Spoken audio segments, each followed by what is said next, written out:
May I have your attention, please? The podcast World Awakenings, the fast track to enlightenment, is now on the air.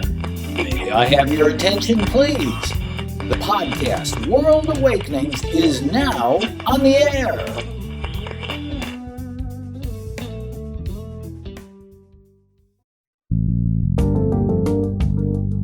This is World Awakenings, the fast track to enlightenment with your host, Carl Gruber. World Awakenings is a podcast dedicated to opening your mind, your heart, and your eyes to the fact that the world's population is now, more than ever, awakening to all things metaphysical and spiritual, and just how they play an all-important role in our daily life. So join Carl on this enlightening experience as he interviews metaphysical and spiritual experts to discuss, debate, and delve deeply into the hows and whys of this worldwide awakening.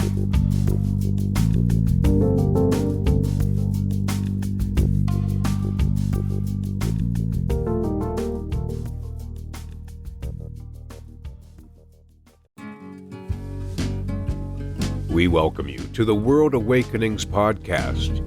Before we start, we'd like to tell you about a special ebook written by the show's host, Carl Gruber. The 3 Pillars, a simple 3-step process to manifest positive and permanent change in your life. The concise 32-page 3 Pillars ebook will teach you how to become a successful and consistent co-creator of your life path with the law of attraction. Yes, you can manifest the life you truly desire, and the ebook is absolutely free. Simply go to Carl's website, carlgruberlifecoach.com. That's KARLGRUBER lifecoach.com. Click on the header title About Me and get the free download today. Carl Gruber's free ebook, The 3 Pillars, will positively change your life. Welcome, everyone. You're just in time to join me for episode number 60 of this podcast, World Awakenings, the fast track to enlightenment. I'm your host, Carl Gruber. And as many of you who have followed this show since its inception in 2018 know, its keystone is the non-dualistic teachings and principles of the modern spiritual guide, A Course in Miracles, and also discussing and studying all things spiritual and metaphysical. Now, this has given me the wonderful opportunity of being able to have some of the world's top teachers and purveyors of the ACIM and many other teachers of spirituality and metaphysics that take us beyond our everyday thought process as we navigate through our everyday life. Now, with this in mind, we continue to strengthen our mission today with today's featured guest. Now, before we check in with him, please take a moment to click that subscribe button below to help keep the show going and so that you never miss a single awesome episode. Well, my guest today is psychotherapist Gregg Unterberger, who studies where ancient spiritual wisdom meets the cutting-edge technologies of the new millennium. And Gregg's work shows us that brain-based technologies are blending with ancient spiritual wisdom to create psychological and consciousness-shifting modalities that show that transcendent mystical experiences can be triggered intentionally without the aids of drugs or years of therapy. I really like that. So they're all a part of a phenomenon called the quickening. As a matter of fact, Gregg has a book called The Quickening, Leaping Ahead on Your Spiritual Journey. Hey, welcome, Gregg. Hey, it's such a pleasure to be here, Carl. Thank you so much for having me. Oh, I'll tell you what, it's my pleasure. I'm really excited to have you on because what I have seen of your work, I mean, it's just phenomenal. It's fun to watch because you're like me, you like to laugh and enjoy life, and that's good. But I've got to ask you, I mean, this is amazing. Your profession is a psychotherapist. How does a psychotherapist grab onto the idea of spontaneous spiritual experiences and awakenings? How did this all start for you? I mean, can you give us a timeline on this? Yeah, well, let's see. Well, I have a former lifetime as a disc jockey, much like yourself, in another incarnation in my current life, back in my 20s. And then I stumbled onto A Course in Miracles. I was always interested in the Edgar Cayce work.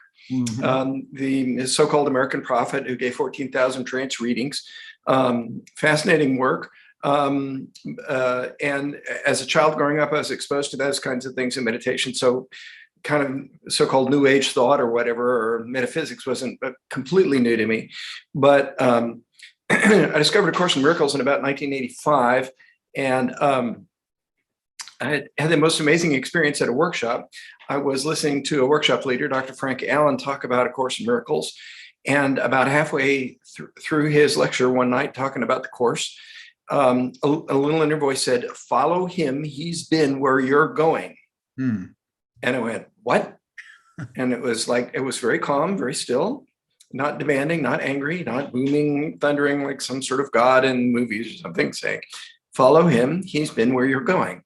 And I thought it meant for the weekend. So I paid a lot of attention to what he had to say on that day and stayed all the next day. And it turns out that I followed him. He was a psychotherapist who studied the Course into that profession, inspired by him, and literally wound up studying and interning under Dr. Allen. And I was always interested in metaphysical experience ever since I was a kid. And so the idea of integrating those worlds, I, of course, work with a variety of people with garden variety anxiety and depression, and I treat a lot of trauma, but also for my clients that hear an inner voice or feel like they commune with, people who've crossed or something like that, or have profound spiritual experiences, because I've had some of those experiences myself. And because I honor that tradition, I can integrate them into the therapy. So that's kind of the very short version.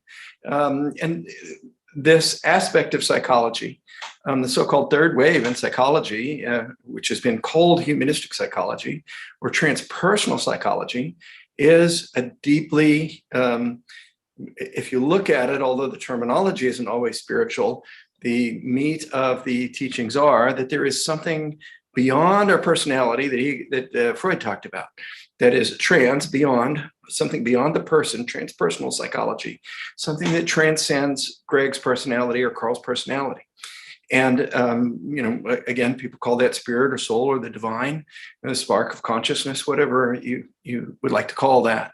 And so there really is increasingly a rich history and a leaning toward this in certain therapeutic circles. And of course, since you're a Course in Miracles student, and for those people that are listening that are course students, of course, the scribe was a psychologist, Helen Schuckman and Bill Thetford, both psychologists. So there's a rich tradition here, if you'll look for it. It seems to me there's actually a little manual. It is psychotherapy. I forget. Yes. What I'm talking about. Purpose, practice, and I can't. Yeah. It's just basically known as the psychotherapy pamphlet. And it says, in effect, that all psychotherapy is, all in quotes, is a specialized form of the Course. Is two people. I used to joke that the psychologist of the future will come and sit with someone for 5 minutes and they won't say anything and the person walks away healed. We're not quite there yet. But it is the connection, perhaps ultimately, between the therapist and the client that is most healing. And there's actually some research on that too. Well, I'm just curious too, because I really don't know what is the difference between being a psychologist and a psychotherapist. In some ways, there are buzzwords. Psychologist. I don't know how deeply you want to explore this. Psychotherapist or licensed professional counselor is the more formal term for what the state calls me. I'm an LPC, and there are also people that are MSWs, Masters of Social Work, and they have a little different study program, but they can also do counseling. And then psychiatrists are the ones that largely don't do counseling, but write scripts. They're the medical doctors that help with the medicines. There are counseling psychiatrists, but more often than not, when people talk about seeing a counselor, you could interchange the word psychotherapist. Someone who helps with a variety of modalities to help resolve depression, anxiety,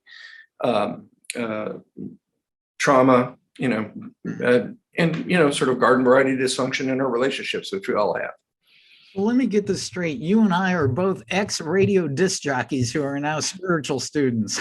What the hell happened? If God can work with us, God can work with anybody. You know what? That's well put. Well put. I really believe that. So I'm going to go. I really want to talk about your book, The Quickening, but one more question about. You've been studying a Course in Miracles for a long time. You said 1985. I mean, so how did it even come into your life? How were you led to it? My mother, Dr. Betty Unterberger, a well-known historian, and also mom to me, of course, was interested in the Casey work and used to lead a meditation group in her home. And in the early 80s, discovered A Course in Miracles. There's a lot of crossover between the Edgar Casey work, the Association for Research and Enlightenment, and the Course in Miracles. And Carl, as you may know, when Helen and Bill first started encountering the material, they were very uncomfortable with it.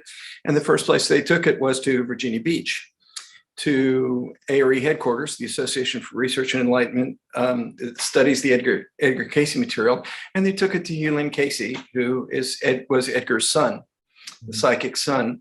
And Hugh looked at it and was very impressed by the material and said, in fact, this looks a lot like Dad's work, which is, and saw a lot of parallels between it. And although I would point out there are some major distinctions, which Ken Wapnick would agree with, the late Ken Wapnick, there are many similarities. And so there were a lot of people that studied the course and also the Casey readings, as the trance readings are known. And so it flowed back and forth in those communities very much in the early 80s. And my mother stumbled onto it. She said, "Son, I'm going to get you this present, this book, A Course in Miracles." And I'm like, "Oh, geez, Mom, what have you started? What kind of crap are you trying to shove in me now?" Because, it's because it's like, I don't want to know how to change water into wine. I just want to get through the day. Of course, I had no idea that that's exactly what the course is ultimately about, is to how to have peace, and loving relationships and forgiveness in our lives, and have much happier, better lives. But the title threw me, so I pushed it away initially.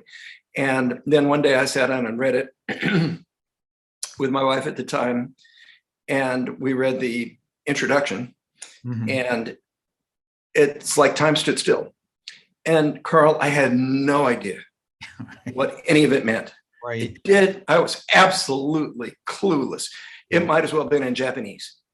And but we read it aloud, and my wife at the time and I both looked at each other and we went,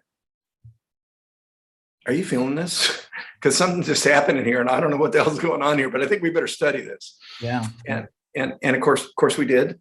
And there were many parallels. And of course, studying the course led to my becoming a therapist.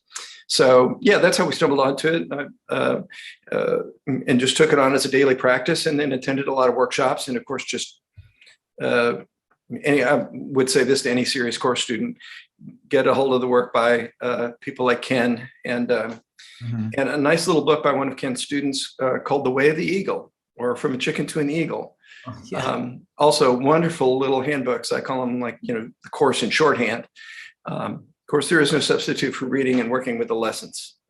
You're talking about Ken Wapnick, one of the main of A Course in Miracles.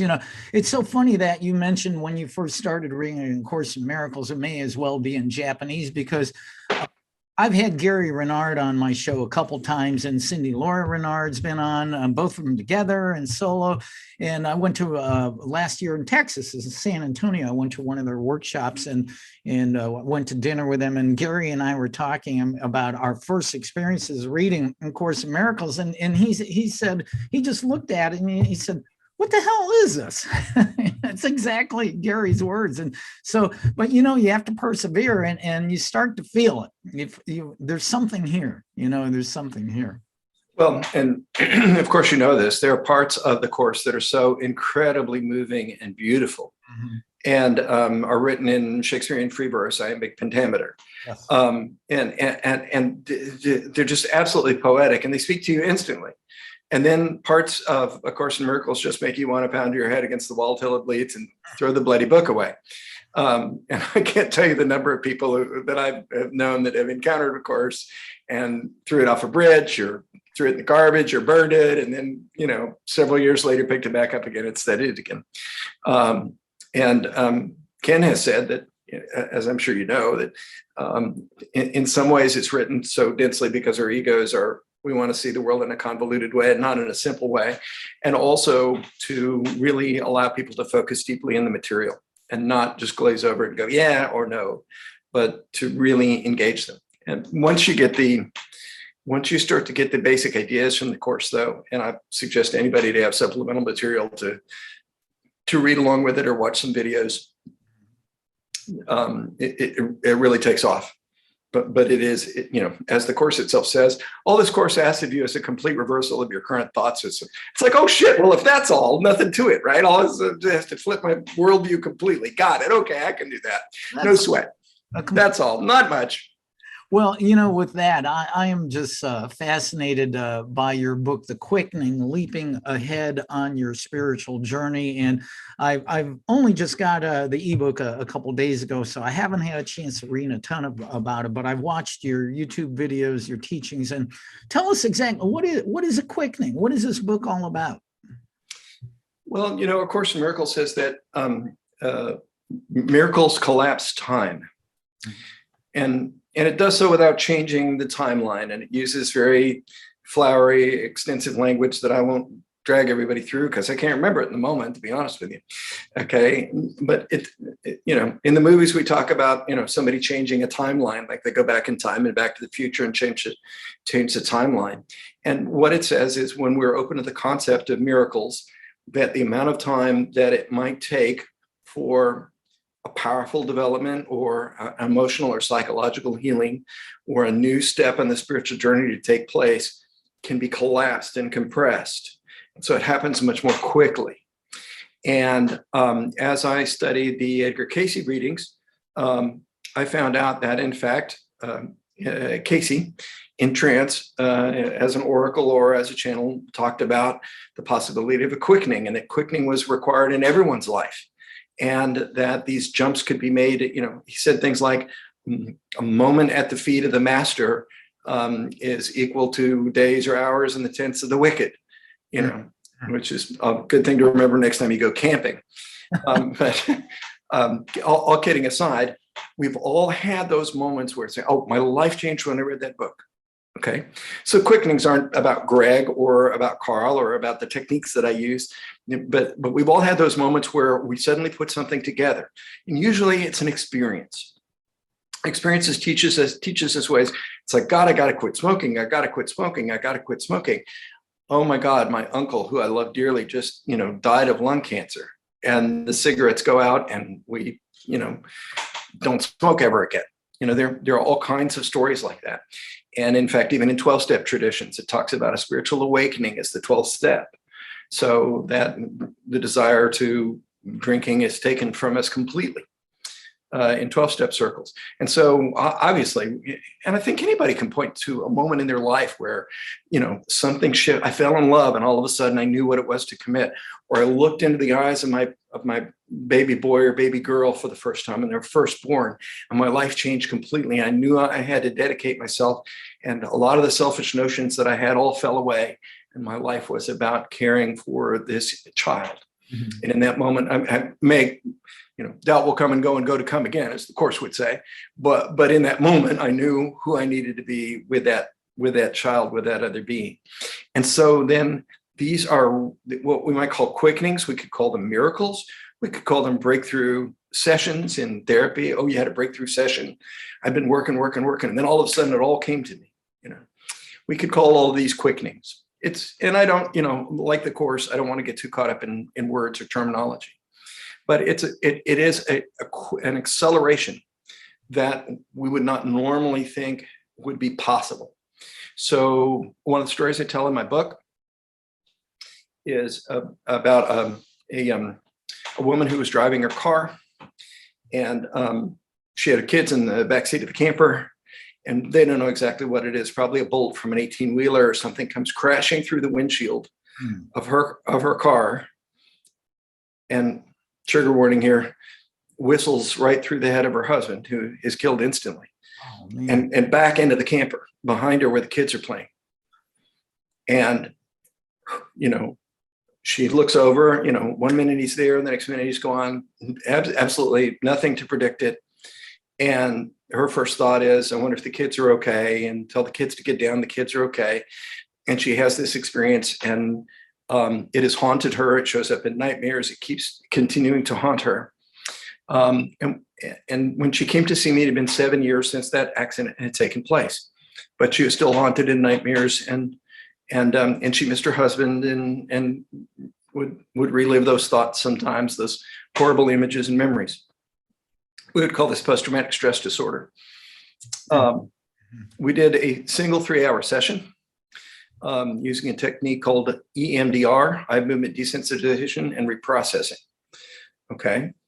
And she had a spiritual experience of transcending. She worked through all the trauma and cried and wept about that in this 3-hour session. And also, she had a spiritual experience of the presence of her husband. And her husband, the one who passed, had come to her and said, "It's okay, I'm fine." He even said, "I'm glad you remarried, and you picked a great father for the kids." And at the end of the session, I said, "I want you to focus on the accident and the blood and the broken windshield and everything that you saw, the horror of that thing. And tell me, how much does that bother you right now?" 10 would be the worst ever. And when I initially asked her to remember it, and you might think that's cruel, but the idea is to focus on it so we can get rid of it. We can put it in a long-term memory where it becomes not something that is terrifying and horrifying that you constantly relive and remember, but something that happened and is in long-term memory. And after this profound transcendent experience of feeling like her husband was there and chatting with him and feeling his love, I said, on a scale of 0 to 10, how much does this bother you right now? She said 0. I said, "Greg, I knew you were going to ask me that. It doesn't bother me in the least. All I can think about is his arms around me and the kids, and him smiling and saying what a great man I chose to raise the kids, and that he loved us and he'd always be with us." And that happened during the session. She had a communication with her late husband. Wow. Yeah. There's actually a name for that technique. Which was actually developed by, and this to me is fascinating, developed in the mid-90s by doctors at the Chicago Veterans Administration Hospital. And it's called IADC, Induced After Death Communication. And what happens in that is a client will come to me, and maybe they're deeply grieving somebody that they've lost, and they can't let go of it.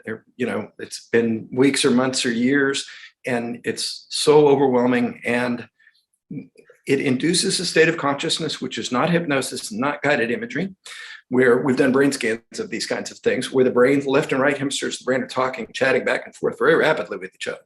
So the client is very much awake, but it is a different kind of processing than happens in normal waking consciousness. So a lot of stuff's going on, probably a lot of gamma activity. And during that, the client will have an experience of touching in with the person on the other side. And sometimes these are very graphic and direct, where they see them very clearly in their mind's eye, and they have conversations with them. Sometimes they go on 30 minutes. I'm sitting over here on the other side of the room, and they're like talking on the phone going, "Yeah, Bill, but yes, of course I still love." "No, I don't care that you're dead. Of course I still love. I know you love me." "Oh, honey." I'm just sitting over there in the corner. They're chatting away with dead people. I want to be really clear here for anybody listening or watching. I'm not being the medium. Yeah. I'm not channeling anything.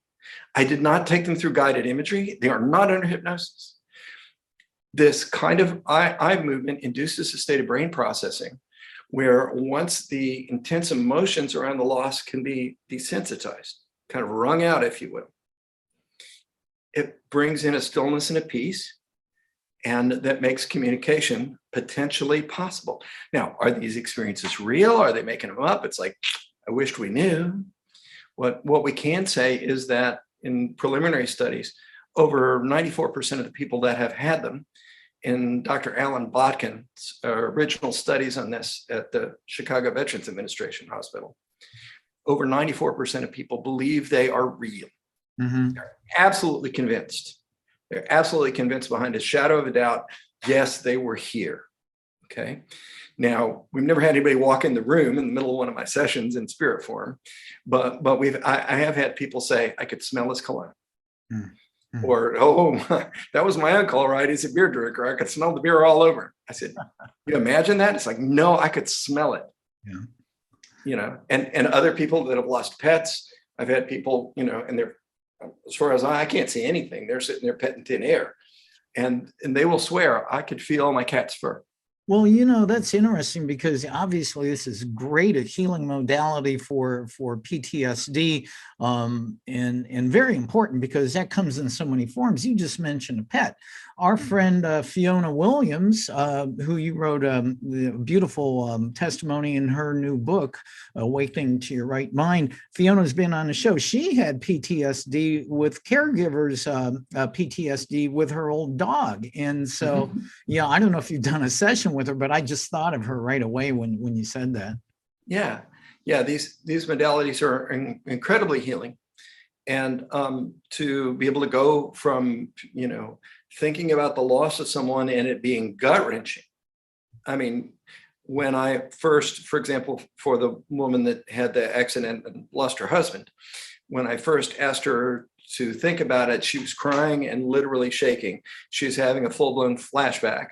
And it was all I could do to kind of keep her in the room and remind her, it's okay, you're safe. You were looking at a memory, you know, but that's the nature of flashbacks. We can get into the technical end of what happens with the amygdala going into fight or flight and all that business, but we won't get all technical. And enough to say that for people with post-traumatic stress, they were in a car accident and they keep reliving it over and over in their mind, or they have intrusive images, or they see a car wreck on TV or a car chase in a Bond film or something, and all of a sudden their heart is beating fast and their hands go cold, and it's like, what's the matter with me, you know? And what is happening is their history is getting triggered and those memories come rushing to the surface. And now we have this technology, EMDR, and another allied technology called brain spotting, that can put those memories to bed in truncated amounts of times. Miracles collapse time. And very often, not always, I want to be clear, but very often, to tell you the truth, there are spiritual elements to this. Okay, so someone they'll leave at the end of a session and say, I feel like I was sitting in God's lap and everything was going to be okay. And he reminded me the car accident was over, or I'm deeply at peace. There's this strange, unworldly peace that I'm feeling right now. As I look at the car accident where I almost died, and it just doesn't bother me anymore. You know, and the idea that we can do that, take something like post-traumatic stress or something that's traumatically encoded and knock it out in a single 3-hour session. Or there's one study with veterans with post-traumatic stress who got EMDR, eye movement desensitization reprocessing. And within 12 sessions, almost 8 out of 10 of them no longer met the criteria for PTSD. 12 sessions. I mean, it's phenomenal. We used to think those kinds of things, you know, were impossible. Like, you know, if you got post-traumatic stress and you come back from war, you're stuck with it for life. And what I want to say is affirmatively, ain't necessarily so. And so there's a lot of hope in what I do. And also, I think most people go, I don't want to spend a lifetime and $1 billion in therapy. You know, I mean, it's crazy. Is it, you know, can we get to this stuff a little faster? You know, and so it's, you know, things like IADC, induced after death communication, where somebody that's absolutely grief-stricken or traumatized by someone's death can make contact and feel the comfort of that person's energies going on, you know, is incredibly healing. And to the point, since you're a Course guy, right in line with the Course in Miracles, which says communication in the teacher's manual, communication is not limited to the, you know, the ways and means, and I'm paraphrasing here, that you currently think of. You know, as long as you don't see the body as the means of communication. It says that expressly in the teacher's manual. And of course, there are all kinds of things like, if you knew who went with you along your path, you wouldn't doubt for a moment. There are passages that I'm sure you're familiar with that are like that. And maybe who those beings are not only Jesus, the Holy Spirit, if that's what you're open to, but also those people who've crossed over. What you're saying here, boy, there's so many things are running through my mind as you mention this, but what a beautiful hope for people with PTSD. I mean, we all know, my viewers and my listeners probably know countless people with it. And so there is hope in therapies that can heal them. For instance, the lady whose husband got killed by the bolt through the windshield. I mean, she went from 10 to 0 on a scale of how much it bothered her. So there's an example of quickening. But I love that you keep coming back that miracles collapse time. And there is a reason why line 1 of page 1 of the course is there is no order of difficulty in miracles. And when you contemplate, especially, you mentioned when we first read it, it's just like, what is this? We've never ever contemplated something like, but it goes back to, I know in the video I watched with you where you're teaching in class, you talk about time and the unreality of it. Can you elaborate on that? Well, boy, we're getting out of my wheelhouse a little bit here into the quantum guys deal. I was just reading where there was an essay by Brian Greene a few years ago that D. Patrick Miller talks about, the publisher of Fearless Books. I know. And D said that Brian Greene said, time is illusory. I mean, and we need to get that. Like more and more quantum physicists are getting it. We experience time sequentially, but it's just how we experience it. It's completely illusory. And Einstein said this, of course, years ago. How he said, time is an illusion, however persistent, I think is the exact quote. And so the idea that things have to take a long time to heal, they might and they could. And that's very much in line with the Course in Miracles that says in the introduction, the one that floored me and my wife and left us speechless and not knowing what to do. We didn't know what it meant at the time, but it says this course is mandatory. Okay. And I know you know this, Carl, but let me say this for listeners. Doesn't mean you have to study A Course in Miracles. It's only one form of a universal curriculum. Right. But learning to forgive and love other people one way or another through some pathway, that's mandatory, according to the course. But how much time, the time you want to take it in, is up to you. Mm-hmm. And what I love about my work, and I'm as astonished as you are at some of these things, as they've unfolded before me, is that they are literal proof that the course is right. Like, you just don't get over something in 3 hours, which is why some of these modalities have met with a lot of resistance. You just can't, but you can't do that. It doesn't happen that fast. And what I'm saying is, yes, it can. And obviously, so I'm really clear here. Obviously, that doesn't happen with every single client that I ever work with. And it's not always like, I don't want people to think they come and see me for 15 minutes and 30 years of being beaten or sexually abused by their dad goes away. It's not going to happen. Mm-hmm. But does it have to take 10 years in therapy, 5 years in therapy? Probably not. 6 months? I don't know. It really depends. And a lot depends, of course, on that little willingness that the course talks about to embrace and learn the course. Same thing. How motivated are people in therapy? The more motivated they are, the faster they heal. Well, other things about time not being real, there's a couple references I could make. Of course, the course, A Course in Miracles says that there is only the holy instant. And then we have on earth Eckhart Tolle, who says the power of now. And really, they're talking about the same thing. There can only be now. But, in our ego-driven life, we don't perceive that. But there is one thing I do want to ask, because you mentioned that, your website says that your cutting edge science is now merging with spiritual truths, eternal universal laws, spiritual awakening. Why is that merging happening now? Why now here in 2022? Well, I'm going to go to the scribe of A Course in Miracles, Helen Schucman, Dr. Helen Schucman, again, who is a psychologist, who wrote in her unpublished biography that when she first started to get the information that came for A Course in Miracles, which she said was from Jesus, he talked about a celestial speed up that was going on.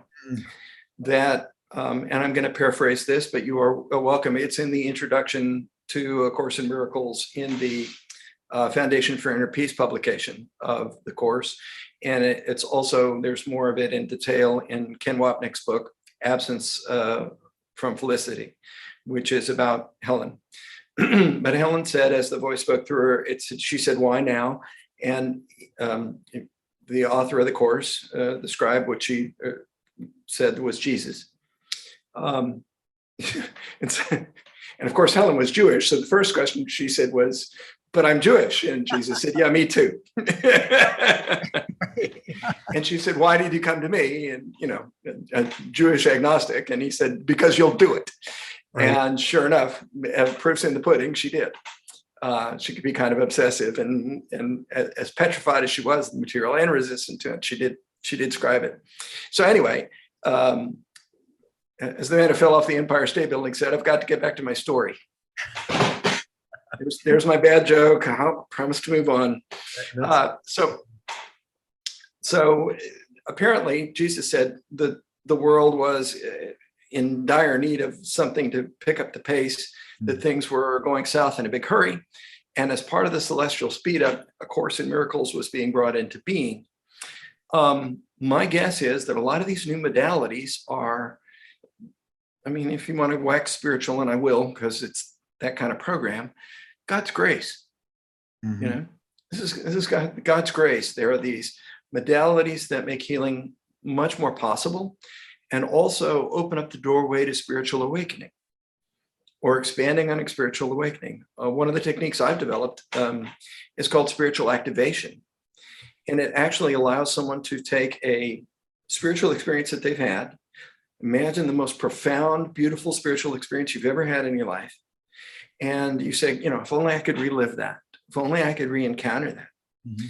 We now have the technology, non-invasively, to use eye positions to trigger the neural networks associated with the original memory, and then play that loop in the brain, in effect, we believe, over and over and over, and strengthen it and expand upon it. And so someone says, "I had the most profound meditation," or "I met Jesus," or "I had a near-death experience. Gosh, I wish I could go back and re-experience it." And using this technique called spiritual activation, we can. And in fact, people re-experience the original experience, and on occasion, not always, go beyond the original experience. Wow. Psychotherapy and psychology has come a long way, I'd say. I do want to point out, I was reading some of your book. In the beginning of your book, you state you could be into metaphysics without surrendering your critical thinking skills. What do you mean by that? Well, I mean this very respectfully. I think there are some people that, sort of open up to the possibility of miracles or spirituality, and everything's a miracle and everything's a sign. And it's like, "Oh, I saw a television show about California on television last night, and so I need to move there. That's God telling me." Well, it might be, but it might be a show that you saw and you got excited and you think it'd be nice to be in California. And so we want to maintain some discernment, and so that we can begin to sort of sort through those deeply connected spiritual impulses from the egoic impulses, you might say. And not like, even if you follow through on an egoic impulse, that something is awful or wrong. Forgive me, I'll mute my phone here. Not that those are sinful or terrible or wrong, but they can be misguided.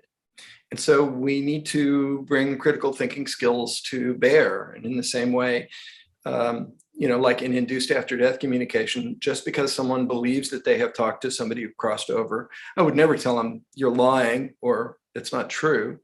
But if you were to ask me, do you know with absolute certainty whether they made spirit contact? I don't know. What I do know is that those experiences are invaluable to the person who had them, and they're incredibly healing. Mm-hmm. And they allow them to go on with their life. And so that's good enough for me, is to look at the results of it. I do past life regression. I trained with Dr. Brian Weiss, the author of Many Lives, Many Masters. just because people in hypnosis say they've had a past life in ancient Egypt or Atlantis, does that mean that it's so? I don't know. Might be. What I do know is that if it helps them shape and understand their current life in such a way that allows them to be kinder or more forgiving of themselves or of others, then that's a good piece of work. And I'll go with that, even if that's just their unconscious confabulating, it's the psychobabble term, confabulating a story to try and tell them something. So I'm pretty pragmatic about these things. It's like, not are they real or are they not real, but are they healing? Well, one thing that when I read that term, you could be that sentence, you could be in metaphysics without surrendering your critical thinking skills.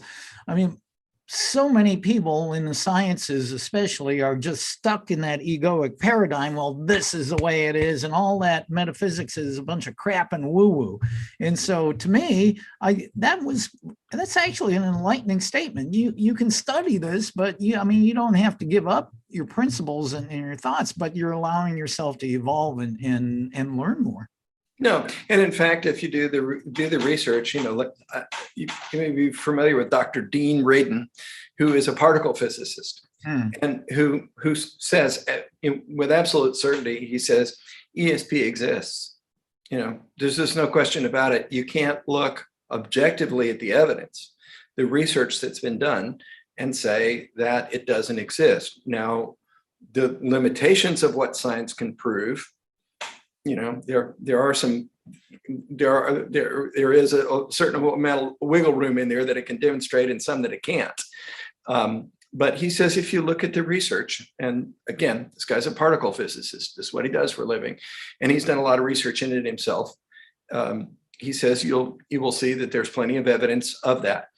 Yeah, in the same way that some people are absolutely committed to science, and they're not really open-minded at all. No. They're committed to a scientific paradigm, and they're unwilling to even consider something outside of what they believe science currently says. And they don't look at, Dr. Eben Alexander, for example, who wrote the bestseller Proof of Heaven, said before his near-death experience that he just, people would say, well, I had this experience, and it was like, oh, well, that's nice. Maybe you went out of your body, whatever. Maybe you just dreamed it. Maybe it's the brain firing. I didn't even consider it. I didn't even give it a second thought about whether it was true or not. I just kind of dismissed it. He said I wasn't unkind to my patients, but, I certainly didn't give it any credibility. And in the same way, we have people that are so vested in the metaphysical bent that when hard evidence suggests that maybe some of their beliefs are misguided or misplaced, they'll ignore that. Yes. And I don't think we can afford to be in either camp. We need to be open-minded. What does science show us and demonstrate? And what's amazing is, as scientists themselves, the paradigm is shifting a little bit for them. We are seeing people open up. There are thousands of people have had an induced after-death communication, and they've had that therapy. There aren't as many therapists in the United States as there are in Europe, where there's not such a bugaboo about spirituality. And there are a lot more IADC therapists over there. But the paradigm is changing, and it is changing slowly, and it's changing from within. And that's part of why I wrote the book, is to say, hey, this stuff's really out there. And here's again, what delights me about what I get to see in my work with clients is like, here are these concepts that I want to believe in A Course in Miracles, and I know that they've sort of transformed my life. And they're back behind what I do. It's not that everybody, I work with dyed-in-the-wool evangelicals and people that are not interested in the least in past life or spirituality, and Buddhists and atheists and everything in between. But back behind it is an awareness of some of the concepts in A Course in Miracles. And as I work with them, not by name, I see their lives transformed. And it has deepened my belief and my faith in the Course and in my faith in the metaphysical worldview. Well, you're able to, with what you do with your clients, facilitate a quickening, a spiritual enlightenment and awakening. What about yourself? Have you had any personal quickenings or anything of that? Oh, yeah. Well, lay it on us. Well, a quick story from my book. When I was a little kid, I was 14, and I studied transcendental meditation, and they start by giving you, a mantra to say before they give you your own special sound, and so it's like, I joke in my book, I say, Om, Om, Om, little 14-year-old ADHD Gregg, Om, Om, home, home on the range. Wonder what mom's going to cook in the range for dinner. That's my ADHD mind. I can't get anywhere, but I've been told by all the hippie types, it's like, oh, little dude, you need to study meditation and you'll talk to the angels and see the face of God. And I'm like, yeah, that's me. I want those. It's kind of like a bliss junkie. It's like, I wanted to have some of that stuff, but not so much. And then along came a thing called holotropic breath work that I bumped into in my 30s. Which is developed by a guy by the name of Dr. Stanislav Grof, one of the founding fathers of transpersonal psych, a Czech psychiatrist who, when he was in his early 20s as a student at the University of Prague, had a white light experience and shot out of his body. And he was somebody, he was actually a grad student, and he was one of the first people to work with hallucinogens. And he volunteered himself as a volunteer, and he found himself shot out of his body, and he had a very strict Freudian worldview up until then. And now all of a sudden he was like kind of blown outside of all that. So he started to work, just to give you some pedigree on breath work, he started to work with hallucinogens and found that if they were given appropriately, and this is what shamans have understood for years in different cultures, that chemicals or herbs or substances, if they were given in a sacred fashion, in a way that was respectful and inquisitive, had the potential to trigger profound spiritual experiences and awakenings. What the 60s was about, right? In America. Not just for kicks, but done with serious intent. And he did lab experiments with them and had hundreds of studies, and he called it psycholytic therapy. And in the mid-70s, the government pulled the plug on his research. And they said, you can no longer use hallucinogens. And here's Grof sort of empty-handed saying, but, we've had people that were murderers that recanted their murders and felt horrible. And we've had people with bipolar disorder go into remission, major depression with 1 or 2 psychedelic sessions. And we can't do this anymore. As an alternative, partly through chance and partly through destiny, he says he was told to do it by the universe, basically, sort of handed the job by the universe, is how Grof puts it. He developed this technique called breath work that combines sort of really powerful music, sort of tribal drumming and sweeping symphonic scores, combined with an accelerated kind of breathing that literally changes the chemistry of the body, the alkalinity of the blood, and allows the brain to access these transcendent states of consciousness. And so, I was a pretty straight kid. I didn't do a lot of drugs or anything when I was in college or whatever, but here I am in my 30s and I heard about breath work and I thought, maybe will take me to have one of these profound experiences.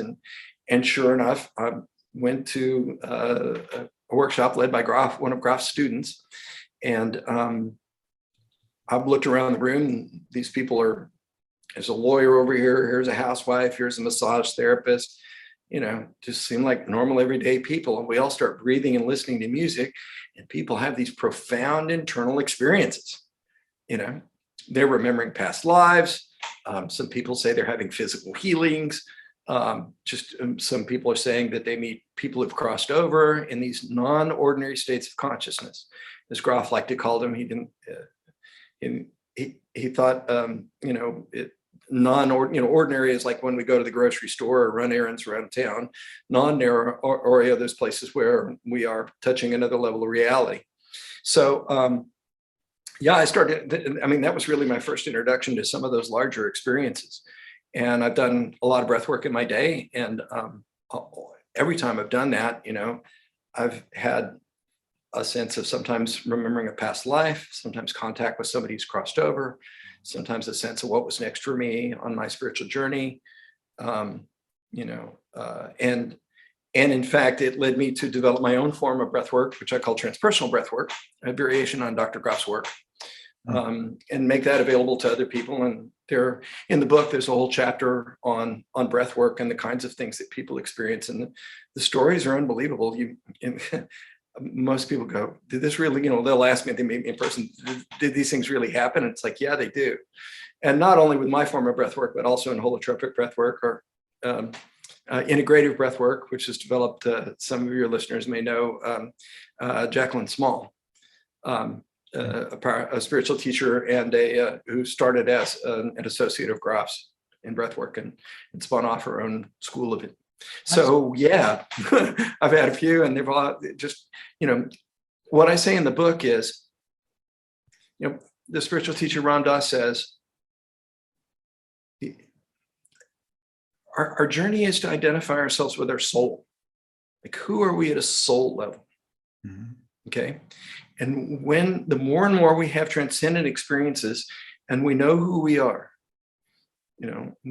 spaces of infinite possibility, brought to express love in the world by the divine. And I'm not sounding at all like a therapist here for a minute, but like a course student, and what flavor love and what flavor does that manifestation take as practiced by Gregg Unterberger? Okay, sort of shine through the broken stained glass that is Gregg.